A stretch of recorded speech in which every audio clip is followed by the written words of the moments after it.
Jaya Gopi Jana Vallabha Girivaradhari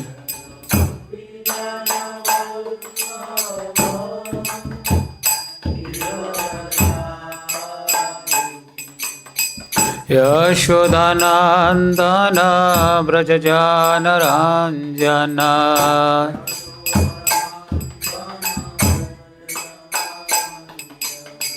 Yashodanandana Brajajana Ranjana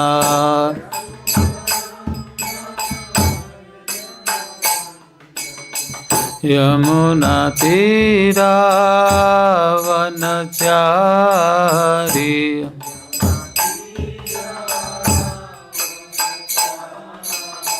Yamuna Tira Vanachari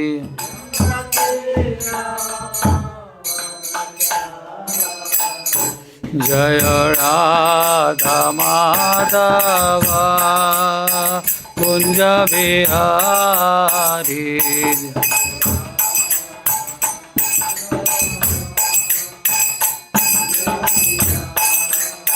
Jaya Radha Madhava Kunja Vihari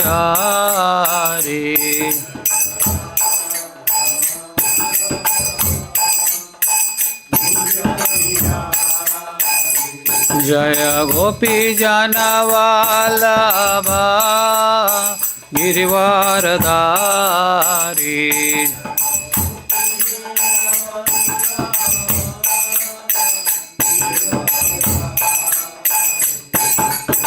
Yashodanandana Brajajana Ranjana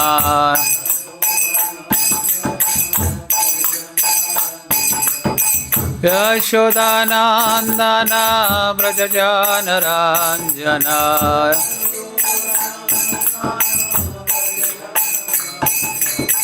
Yamuna Tira Vanachari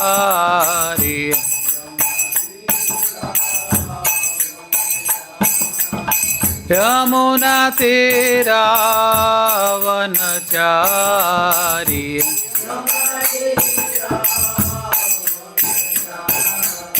Jaya Radha Madhava Kunja Bihari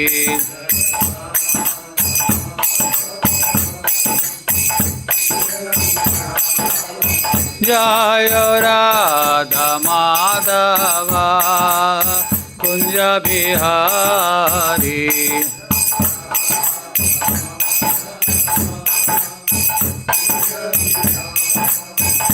Jaya Radha Madhava Radha Madhava Radhe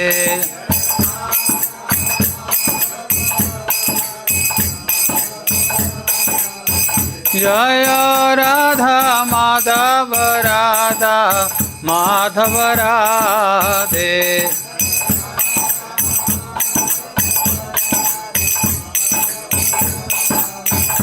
Hare Krishna, Hare Krishna, Krishna Krishna, Hare Hare, Hare Rama, Hare Rama, Rama Rama, Hare Hare.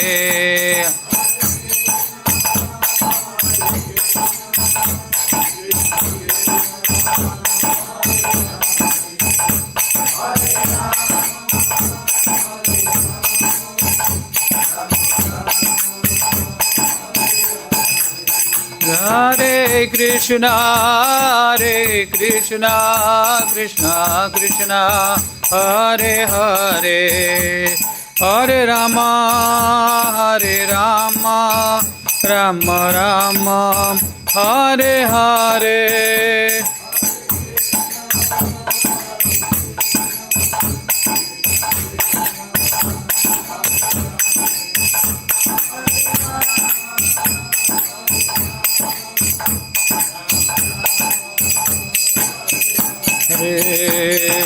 Hare Hare Krishna, Krishna Krishna, Hare Hare, Hare Ram, Ram Ram, Hare Hare.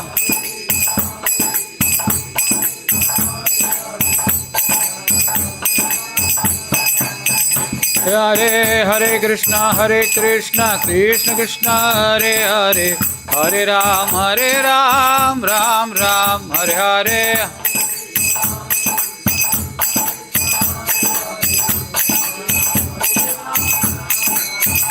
Jaya Gauranita, Krishna Balaram, Lalita Vishaka Jayo Radesha.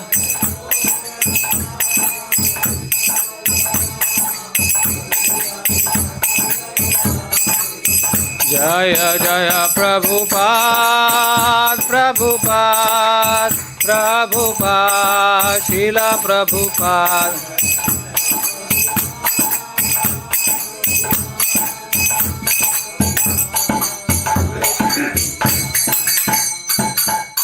Jai Om Vishnupad Paramahansa Parivarajyarastha Divine Rajesi Bhakti Vedanta Swami Srila Prabhupada Ki Jai. Jai Om Vishnupad Paramahansa Parivarajyarastha Divine Grace Bhakti Siddhanta Saraswati Goswami Maharaj Srila Prabhupada Ki Jai. Ananta Koti Vaishnava Vrinda Ki Namacharya Srila Haridas Thakur Ki. Prem se go Jai Sri Krishna Chaitanya Prabhu Nityananda Shri Advaita Gadadhar Shivasadi Gaura Bhakta Vrinda Ki Jai. Krishna Balaram Radha Shyam Sundar Shri Gaur Nitai Ki Jai. Srila Prabhupada Ki Jai. Om Bhagavate Vasudevaya. Om Namo Bhagavate Vasudevaya. Om Namo Bhagavate Vasudevaya.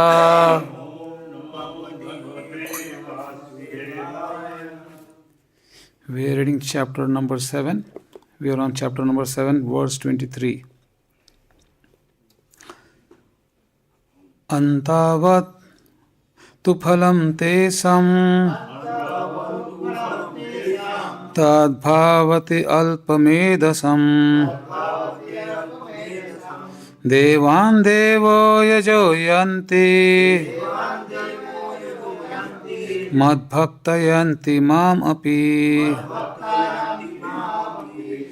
anta-vat tu phalaṁ teṣāṁ tad bhavati alpa-medhasām devān deva-yajo yānti mad-bhaktā yānti māṁ apī anta-vat tu phalaṁ teṣāṁ tad bhavati alpa-medhasām devān deva-yajo yānti mad-bhaktā yānti māṁ apī anta-vat tu phalaṁ teṣāṁ tad bhavati alpa-medhasām devān deva-yajo yānti mad-bhaktā yānti māṁ apī anta-vat tu phalaṁ teṣāṁ tad bhavati alpa-medhasām devān deva-yajo yānti mad-bhaktā yānti māṁ apī anta-vat tu phalaṁ teṣāṁ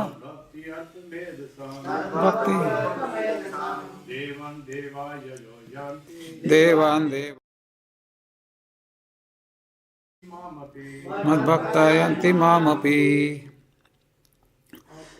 anta-vat perishable tu but phalam fruit teṣāṁ there tat that bhavati becomes alpa-medhasām of those of small intelligence devān to the demigods deva-yajaḥ, the worshippers of the demigods. Yānti, go. My bhaktāḥ, devotees. Yānti, go. To me. Api, also. Translation and purport by His Divine Grace A.C. Bhaktivedanta Swami Srila Prabhupada. Srila Prabhupada ki jai. Men of small intelligence worship the demigods, and their fruits are limited and temporary. Those who worship the demigods go to the planets of the demigods, but my devotees ultimately reach my supreme planet. Purport. Some commentators on the Bhagavad-gītā say that one who worships a demigod can reach the Supreme Lord, but here it is clearly stated that the worshippers of demigods go to the different planetary systems where various demigods are situated. Just as a worshipper of the sun achieves the sun, or a worshipper of the demigod of the moon achieves the moon. Similarly, if anyone wants to worship a demigod like Indra, he can attain that particular god's planet. It is not that everyone, regardless of whatever demigod is worshipped, will reach the Supreme Personality of Godhead. That is denied here. For it is clearly stated that the worshippers of demigods go to different planets in the material world, but the devotees of the Supreme Lord goes directly to the Supreme Planet of the Personality of Godhead. Here the point may be raised that if the demigods are different parts of the body of the Supreme Lord, then the same end should be achieved by worshipping them. However, worshippers of the demigods are less intelligent because they don't know to what part of the body food must be supplied. Some of them are so foolish that they claim that there are many parts and many ways to supply food. This isn't very sanguine. Can anyone supply food to the body through the ears or eyes? They do not know that these demigods are different parts of the universal body of the Supreme Lord, and in their ignorance they believe that each and every demigod is a separate god and a competitor of the Supreme Lord. Not only are the demigods parts of the Supreme Lord, but ordinary living entities are also. In the Bhagavad-gītā it is stated that the Brahmanas are the head of the Supreme Lord, the Kshatriyas are his arms, the Vaishyas are his waist, and the Shudras are his legs, and all serve different functions. Regardless of the situation, if one knows that both the demigods and he himself are part and parcel of the Supreme Lord, his knowledge is perfect. But if he does not understand this, he achieves different planets where the demigods reside. This is not the same destination the devotee reaches. The results achieved by the demigods' benedictions are perishable because within this material world the planets, the demigods, and their worshippers are all perishable. Therefore, it is clearly stated in these words that all results achieved by worshipping demigods are perishable, and therefore such worship is performed by the less intelligent living entity. Because the pure devotee engaged in Krishna consciousness in devotional service of the Supreme Lord achieves eternal blissful existence that is full of knowledge, his achievements and those of the common worshipper of the demigods are different. The Supreme Lord is unlimited, his favor is unlimited, his mercy is unlimited. Therefore, the mercy of the Supreme Lord upon his pure devotees is unlimited. Om Ajnanidamandasya Jnananjana Shalakaya Chakshurunmilitam Yena Tasmai Shri Guruve Namaha Sri Chaitanya Manovistam Sthapitam Yena Bhutale Swayam Rupa Gadamayam Dadanti Swapadantikam Namam Vishnupadaya Krishna Pristhaya Bhutale Srimate Bhaktivedanta Swami Iti Namine Namaste Saraswati Deve Gauravani Pracharine Nirvisesa Shunyavadi Paschatya Deshatarine Jai Shri Krishna Chaitanya Prabhu Nityananda Shri Advaita Gadadhara Shivasadi Gauravakta Vrinda Hare Krishna Krishna Krishna Hare Hare Hare Ram Ram Ram Hare Hare Antavat phalam teṣāṁ tad bhavati alpa-medhasām devān deva-yajo yānti mad-bhaktā yanti mam api. So here, in this particular verse, what is the gist of this particular verse? So what is being compared here in this verse? Right? So people, men of small intelligence, worship the demigods, and their fruits are limited and temporary. Those who worship the demigods go to the planets of the demigods, but my devotees ultimately reach my supreme planet. Right? So you might see different people of different categories. There were some like to worship the sun god, some worship the moon god, some worship the pitras, the pitralokas, and some even worship the ghost. There is community worship ghost also. So depending on different faith, people worship different categories of gods: sun god, moon god, demigods, ghosts, and there are category of people who worship Vishnu, Krishna. So many things are there, right? So based on whom you worship, you attain that planet. So this is very simple words. It's very clear that those who worship demigods, where do they go? They go to the demigods. And those who worship Supreme Personality of Godhead, Sri Krishna, where do they go? They go back to Godhead, to the Supreme Personality of Godhead, which is Golok Vrindavan. Okay? So what is the difference now between the different dhams or different lokas and Krishna loka? What is the major difference? So, as you know, in Krishna dham, Krishna's loka, Krishna's planet, whatever you can call it, there are four things in any planet other than Krishna's loka is, what is that? Birth, death, old age and disease. Doesn't matter whether you stay there for 100 years or you stay there for 1,000 years, it's still temporary. Okay? You may go to that planet, you may stay there and you may die, and then again you'll have to go back based on what kind of karma, whatever you've done, you achieve a next body. Which planet? No one knows. Right? So here it's the stress. Krishna himself is saying, what he's saying about those people who are worshipping demigods. What is Krishna saying? What category of people they are? They are alpa-medhasām. What do you mean by alpa-medhasām? What does alpa-medhasām mean? Small intelligence. Their intelligence is not that developed, right? You may see practically also in this world there are people who do different kinds of demigod worship.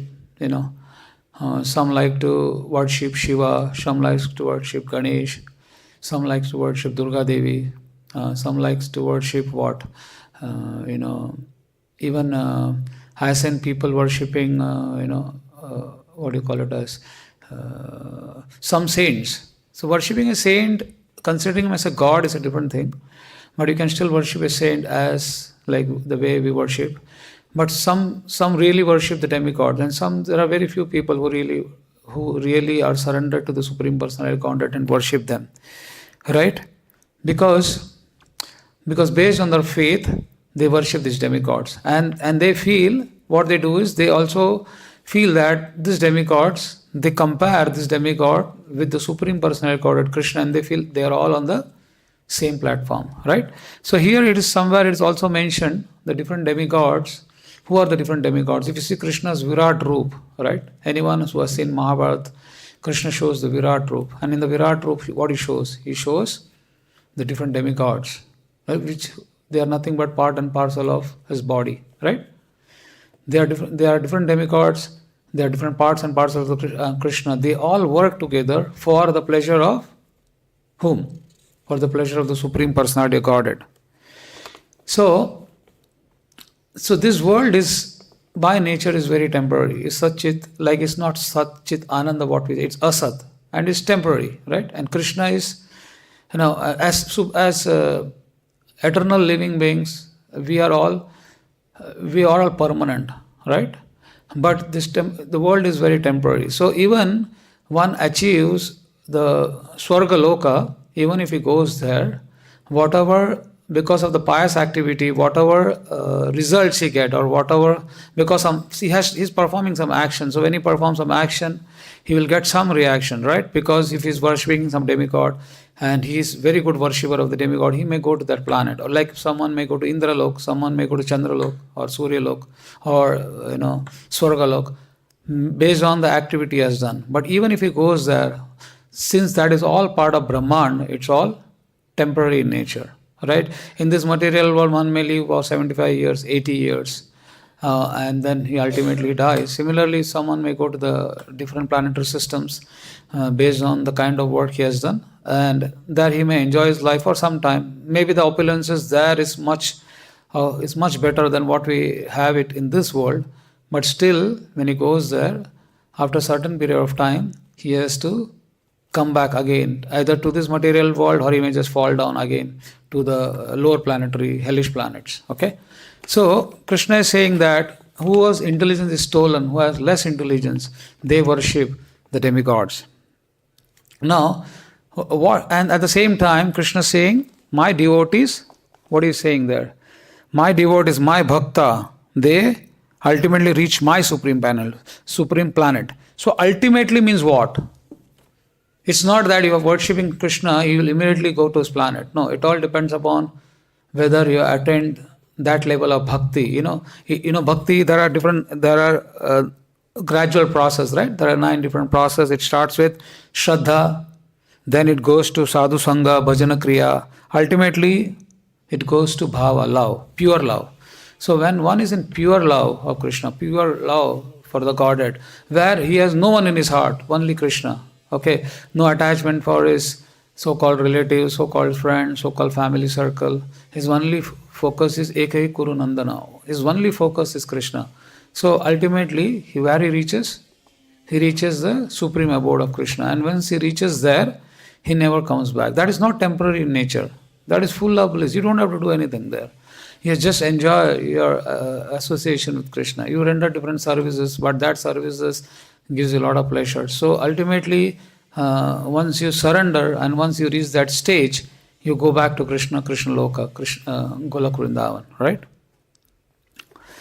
So in Swargalaka, as I mentioned, Swargalaka, the life is also limited, like it's temporary, right? One may start comparing the life in this material world as the life and the life in the Swargalaka. So even though there one may feel the duration of the life is pretty long, but it is still very temporary in nature, right? So we as a human beings in this particular life, we try to adjust our life. We think that if you think the first 20 years of our life is spent on what? Is spent on education, 22 years, whatever it is.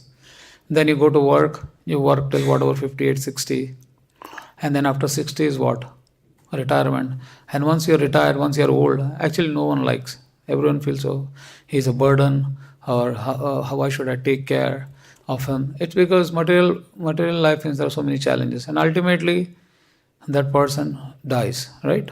So if you see, it's in such a short span of life, we try to adjust this material life in so many ways. We try to we try to construct our house, we try to make more money. So many things are there. Like I'll narrate one of the story. Like once Indra was just traveling and he happened to meet a rishi. Okay, his name, I don't remember now. His name is, I think, Lomasha Rishi, right? He had a long duration of life. He had a benediction that he will stay for 1 day of Brahma. So what is 1 day of Brahma? Anyone? 1,000 years, that is Chatur Yuga, right? We are in Kali Yuga. Then before that is Dwapar, Treta and Satyug. So all these different yugas, when you add all these yugas and then multiply that by 1,000, that is not even 1 day, that is just 12 hours of Brahma. So this particular rishi was had a benediction that he will stay one day of Brahma. So Indra happened to meet this rishi, and he saw this rishi was very poor. He was staying in a very small, he didn't have his own place as well, but he was very busy doing his bhajan. But he didn't have a place to stay, he didn't have proper food, his clothing was not that good. And Indra Dev felt pity on him, and he spoke to him and said that, can I construct a small kutia for you, small hut? So this rishi, he said, no, don't do that. I don't want to waste my time doing this because life is very temporary, very short my life is. I don't want to waste my time doing all those things because I want to go back to the God. So Indra was so surprised because Indra's life as compared to what life this rishi had was flash of time. It's very short. So by this example, what we come to know is, if you see Indra's life and what is our life as compared to what demigod's life is nothing, right? But we, let's say on an average, we say for 65, 70 years, most of the life we spend either in working or studying. What life is left, we are busy in our own activities. We have very less time where we can focus or we try to understand the purpose of the life and we act on that. Just understanding the purpose of the life is not going to help. Acting on it, thinking that way, that my ultimate purpose is go back to the Godhead and be with Krishna forever, right? That should be our aim. But we generally don't aim for it. We get so busy with this material life. So our aspiration should be what? Our aspiration should be to be the devotee of the Lord. Like if you see prayers of Kunti, prayers of Kunti also, Kunti mentions about 4 things. One is, category of people, not categories of people, 4 things which can be hindrances in our devotional service.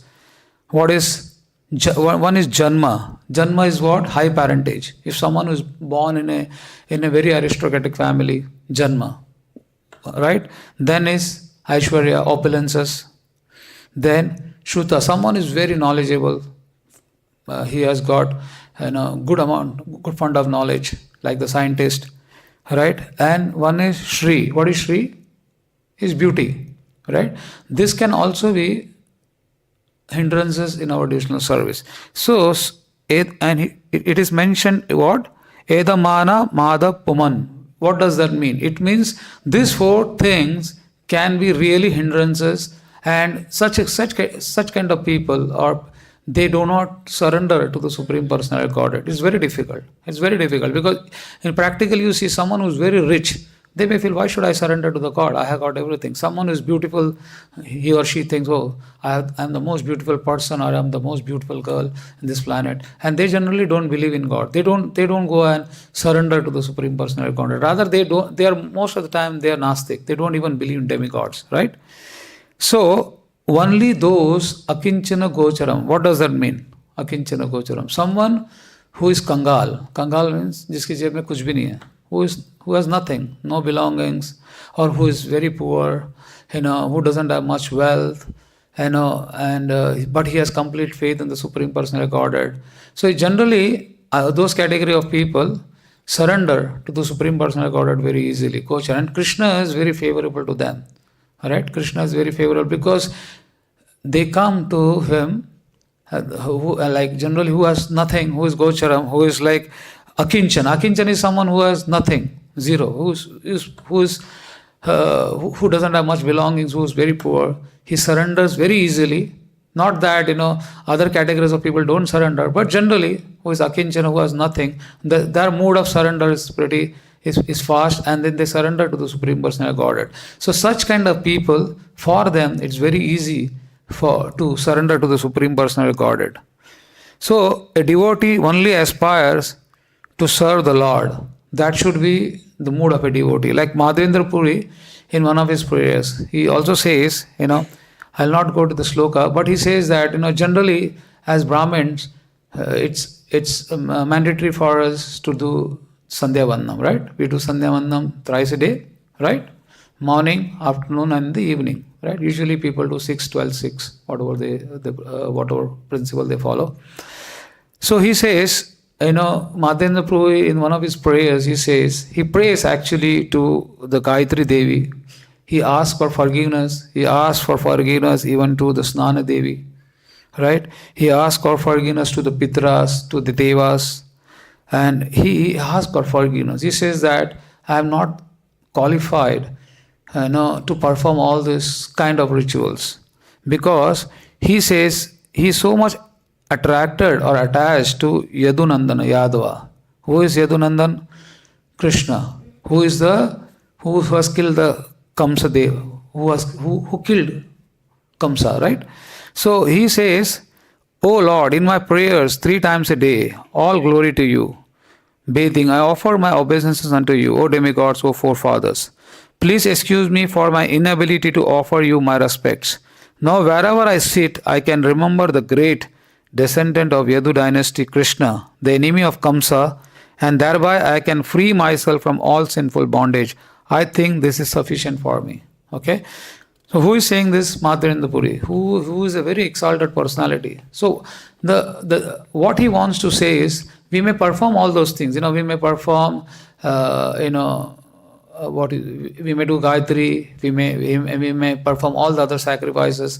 But ultimately, if you don't know for whose pleasure we are doing, like someone is doing Gayatri just as a ritual, he is doing it. Generally, why one does Gayatri?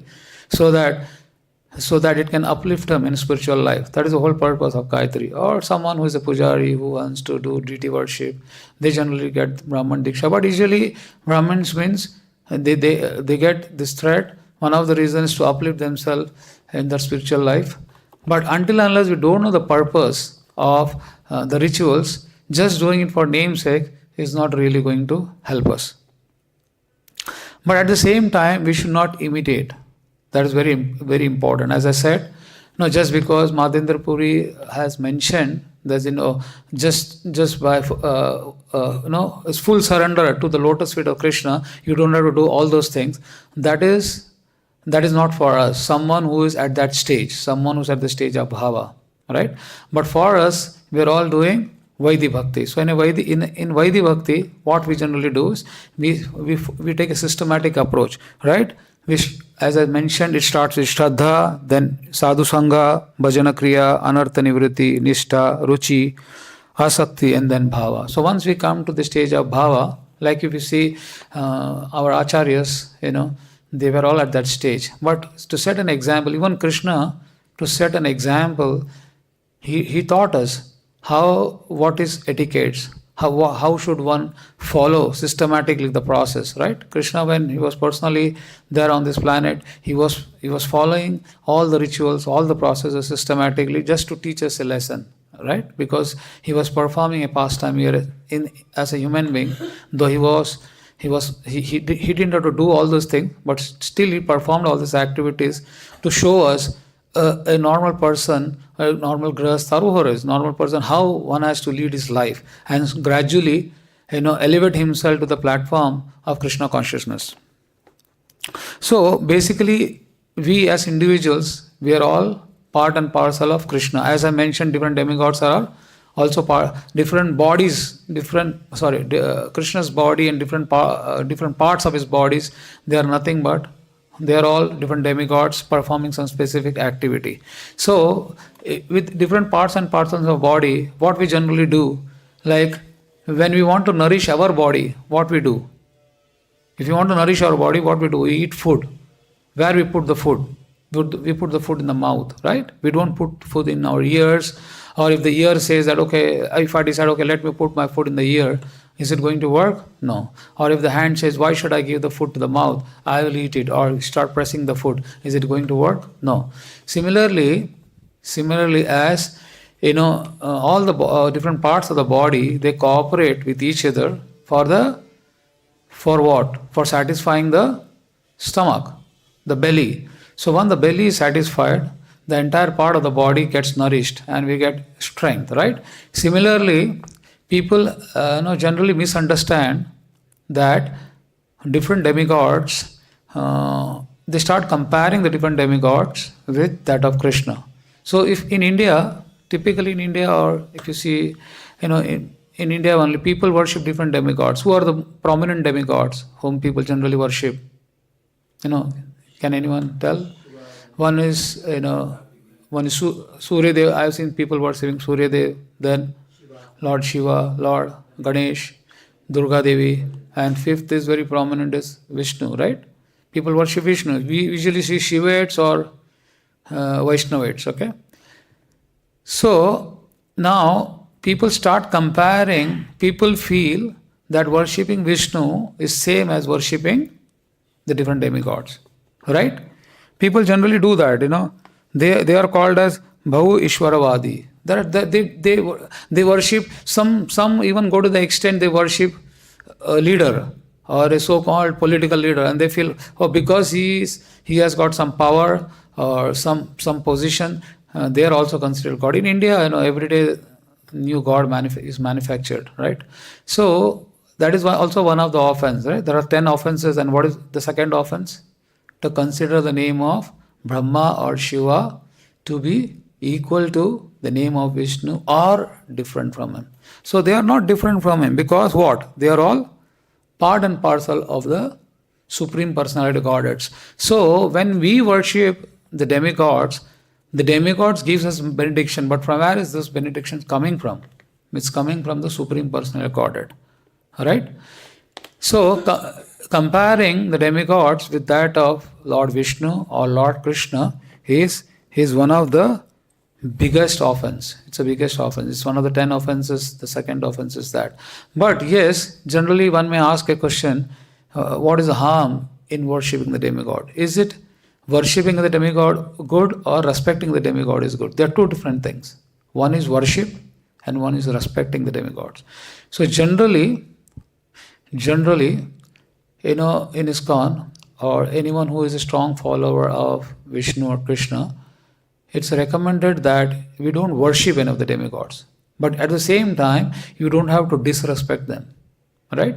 Like for an example, you are coming from your house to the temple, and on the way you see a temple of a demigod. It can be any demigod. So you don't have to show your disrespect, right? Because they have more power than us. They are very close to the Supreme Personality of Godhead. But when we go to any demigod, because I have seen in some temples also at the entrance you have Lord Ganesh. Have you seen that? Some temples have. So I also ask this question: when we don't want to worship Lord Ganesh, why Ganesh is there? So he is also called as Vignaharta. So my understanding is whenever you worship demigod, when you so-called worship, you ask for something to uplift your spiritual life. Maybe you can ask the demigod, can you please give me mercy of Lord Krishna, or can you bring me closer to him? Some kind of thing which is there to uplift your spiritual life, rather than asking material things. Generally, I have seen people, they go to demigod, they ask a lot of material things, They want this, they want that. So once all those things get fulfilled, then they go to demigod and they offer something in return, because whatever desire they had, it got fulfilled. Right? So that is the general tendency. So if you see this sloka, anta-vat tu phalam teṣāṁ tad bhavati alpa-medhasām. So what is alpa-medhasām? I said alpa-medhasām is of those of small intelligence. So we need to come out of this small intelligence. Right? From alpa, what we should go to? From alpa-medhasām, we should aim for su-medhasaha. So how can we go from alpa-medhasām to su-medhasa? It's what is generally what is the best in today's, like if you see in Kali Yuga, one of the advantage of Kali Yuga is the Naam Sankirtan, right? So this sloka, the last sloka in Srimad Bhagavatam, the sloka in Srimad Bhagavatam 11.532, it says, In the age of Kali, intelligent persons perform congregational chanting to worship the incarnation of Godhead who constantly sings the name of Krishna. Although his complexion is not blackish, he is Krishna himself. He is accompanied by his associates, servants, weapons, and confidential companions. Okay, this is by Krishnadas Kaviraj Goswami. So how can we from alpa to su? Su medhasa is the best thing is to chant the holy name of the Lord. And who brought this the chant? Who introduced this congregational chanting of the holy name is by Lord Chaitanya. And ISKCON as an organization, what are we trying to do? Our purpose is very simple. What we do? We distribute books, we chant the holy name, and we distribute the holy names to others. Right? This is the best process by which, even if right now if your intelligence is not that developed, as soon as you follow this process very rigidly, with full faith and surrender, and you then you can immediately, over a period of time, you have a developed intelligence in the sense. We are all so lucky to be part of this movement. It's not ordinary to be Krishna's devotee. I'm telling you, it's not ordinary. One may feel, by chance I became Krishna's devotee. It's not like that.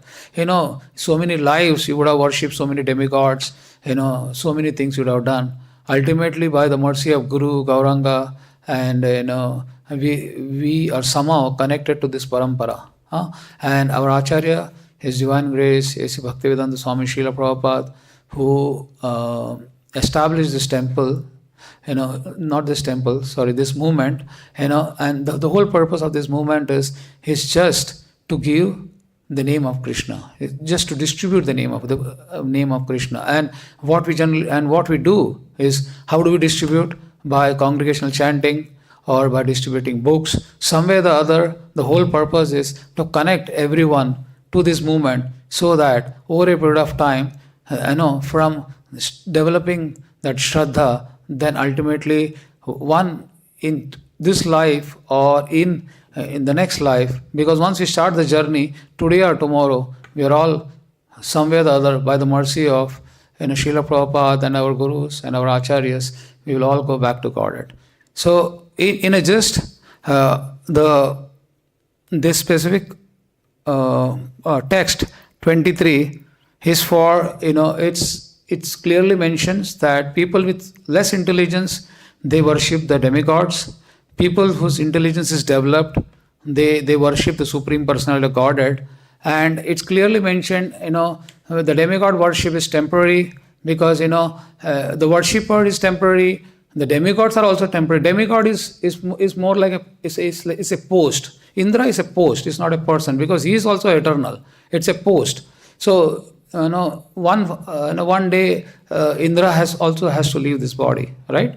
So even if someone goes to like Swargaloka, there also life is temporary. So Krishna himself says that anyone who is his devotee, who is worshipping him, will attain him, will go back to Godhead. Okay? So this is what the text is. So I stop here. If anyone has any questions, any comments, any suggestions. Thanks for wonderful class. Probably so many questions come out here. Like one of it's like when we say there are 33 crores of demigods, and we name it few, or maybe we remember a few of them. Right. So how to understand this 33 crores of demigods? It's very difficult, but they are ultimately, they are all, some way or other, they are part and parcel of the Krishna. See, if you see a multinational company, or let's say take our example as a temple, this temple has so many departments, right? This temple has about 40 departments. What is the function of each department? They do specific function, right? Like devotee kitchen, the purpose is to cook for the devotees. Then we have deity kitchen. The purpose of the deity kitchen is to cook for the deities. Then we have devotee care department, then we have HR, then we have accounts.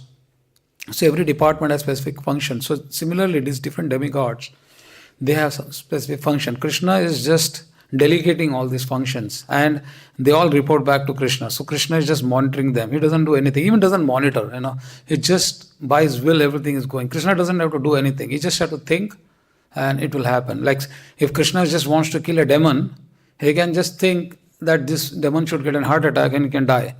But Krishna, when he comes to this material world, he wants to perform his Leela. So he performs his Leela for mainly, he comes for his devotees. He wants to perform this Leela for his devotees because he enjoys the reciprocation among the devotees. So these different demigods, as I mentioned, they are all part and parcel of the Supreme Personality of Godhead, doing different functions.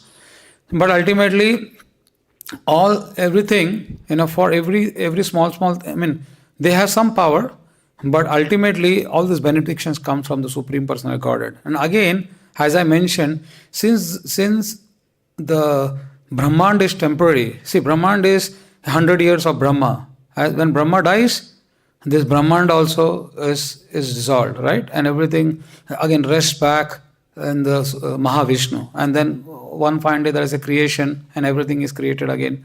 So similarly, all these different part and parcel of the Supreme Personality of Godhead, they work as per the instructions given by the Supreme Personality of Godhead. And again, they are all temporary nature, and their blessings and everything is temporary nature, because the Brahmand itself is temporary nature. Okay? And Prabhu, as we said, that when we pass on, we see a temple, we respect. There are few things which comes in questions like whether should we accept some prasad when they give in the temple. And if the Shiva temple, sometimes it says we should respect, but Shiva being Param Vaishnava.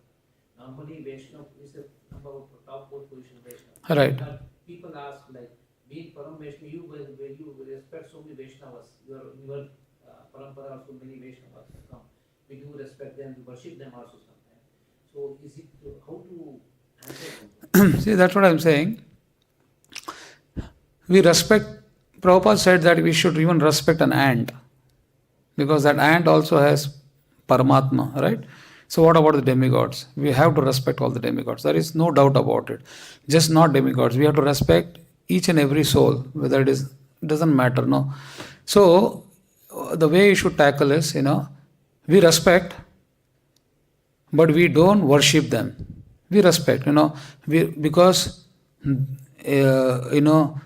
they have much more power and they are more close to the Supreme Personality of Godhead.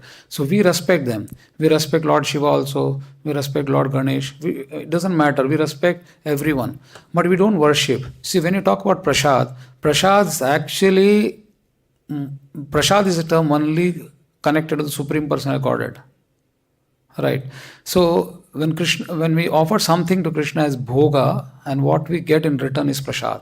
So typically now in outside world people say, oh, this is Ganesh prasad or this is prasad. But there is a way also to worship. I'm not sure whether they offer it in the way it has to be offered. Like whenever bhoga, whatever bhoga we offer, we put tulsi and then we offer to Krishna, because Krishna doesn't accept anything which doesn't have tulsi. Right? And then it becomes prasad. So similarly, if you get some prasad, they call it as prasad. It's up to your faith now. If you have some kind of faith, but if you take that prasad, let's have an example, we call it as prasad for now. But while honoring that, if you think of Krishna, or you say that, oh Lord Ganesh, or oh Shiva, I want somehow give me more Krishna bhakti, and you take that, so that is in good consciousness. You can take that. But I generally, I don't know, but I avoid, because I usually never go to any of the demigods temple. Even if I go, I just I have some special prayers, I do that. But it all depends upon your mood. Like Shiva is a topmost Vaishnava. So when you see Shiva Ling or Shiva temple, you can pay him respect, and you can ask, which will help you to progress in your spiritual life, or which will give you more boost in your Krishna consciousness life. Something of that. So rather than asking something, or maybe you can ask Lord Shiva, give me good health so that I can do my bhakti nicely. Something, rather than asking something for yourself. But this is what generally I understand. But Prabhupada has, most of the places he has mentioned that I cannot disrespect anyone. You have to respect. But at the same time, you cannot worship. I mean, everyone is like, Shiva is top in Vaishnava, so I'll keep Shiva in Lingam in a house and start worshipping along with Lord Krishna. I don't think so. That is recommended. But yes, you can always pray, because I heard somewhere even, Sriram, Lord Ram also used to, worship Shivji. But, what connection we don't know. That is his pastime. We cannot just say, Lord Ram was worshipping, so I will also worship. Yes, but there is nothing, but we have to respect everyone, and at the same time, we can offer our prayers for our upliftment in Krishna consciousness. So that is good. Then the demigod also feels, they are asking something not for to progress in spiritual life, to have more bhakti. So that is good. So that is one way good. So see, time, place, circumstances, you should know how to handle situation. You cannot be very fanatic also at times, but at the same time, you also have to know how to tackle such kind of people. Any other question? Any comments? Okay, thank you. Hare Krishna. Srila Prabhupada ki jai. Shri Gaur Nitai Krishna Balaram Radha Shyam Sundar ki. Srila Prabhupada ki